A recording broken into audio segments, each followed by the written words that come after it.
If Allah wills, we will read the 164th letter from Imam Rabbani's Maktubat tonight, insha'Allah. The summary of the letter explains that Allah's blessings and divine grace come to all humanity, but some accept it while others reject it.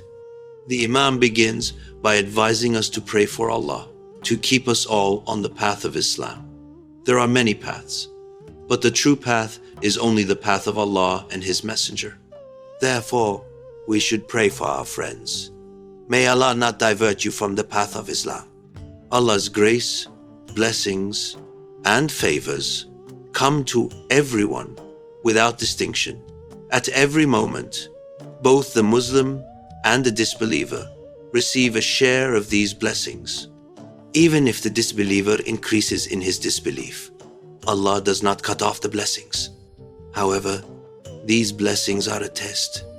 For the disbeliever, it may increase his arrogance, and for the Muslim, his gratitude.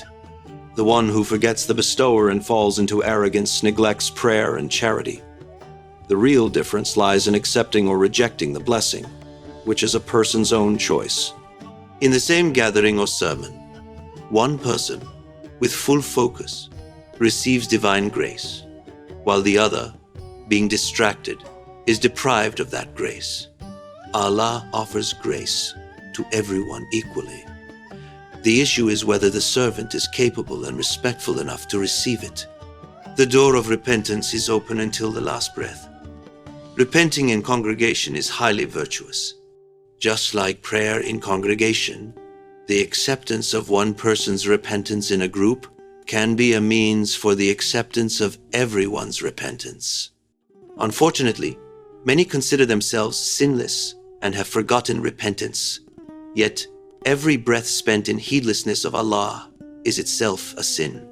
Prophet Adam asked Allah for help against his enemy Satan, and Allah gave him and his progeny support such as an angel against every devil, multiplying rewards and keeping the door of repentance open until the last breath.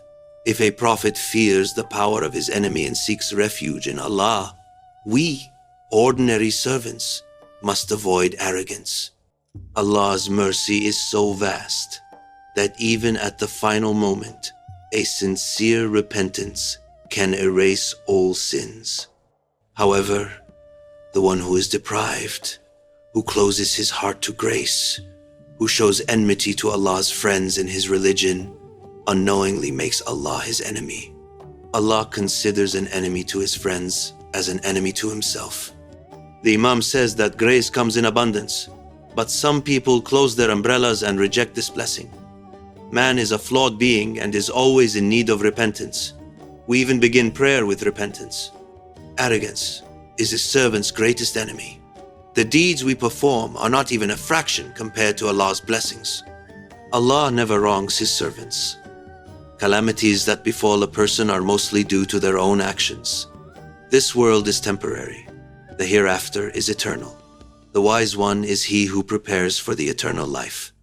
The loss of youth and health is actually a preparation for the better, eternal youth and health of paradise. The way to free the heart from evil ailments and addictions is through abundant remembrance of Allah and attending gatherings of knowledge. Dhikr is an invisible water of grace that cleanses the heart. Just as the outer limbs are cleansed with water, the heart is cleansed with dhikr. Remembering Allah's name strengthens a person spiritually and increases their love for Allah. Instead of coddling the ego and clinging to the world, one should not forget death and work for the eternal life. Those who chase worldly plans are short-sighted. Allah does not wrong those who wrong themselves. Rather, they wrong themselves. When we feel weak, we should not despair but seek refuge in Allah's forgiveness and healing.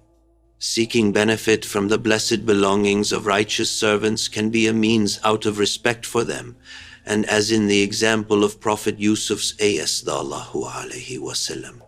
However, those who do not appreciate its value, seeing it as a mere tale, are deprived of its blessing.